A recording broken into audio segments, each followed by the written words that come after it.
العراقي أكثر الناس حبًا للوطن وشعارات الأرض، لكن بنفس الوقت تلقاه أكثر الناس تمرسًا بالخدمة العسكرية، أو تلقاه يدب زبالة بالشارع لعدم احترامه لأرض الوطن، أو تلقاه يسولف بشعارات الوطن وهو بنفس الوقت ماخذ رشوة لو غاش بالمبيع.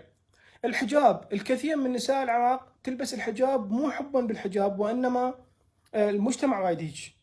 تلقاه بنفس الوقت هو دنيوي لكن طقوسي، ملحد لكن هو متزمت بالطائفية، تشوفه انه ما يصلي ما يصوم، يكفر بالذات الإلهية، لكن بنفس الوقت مواضيع الطقوس الخاصة بطائفته تلقاه بالمقدمة.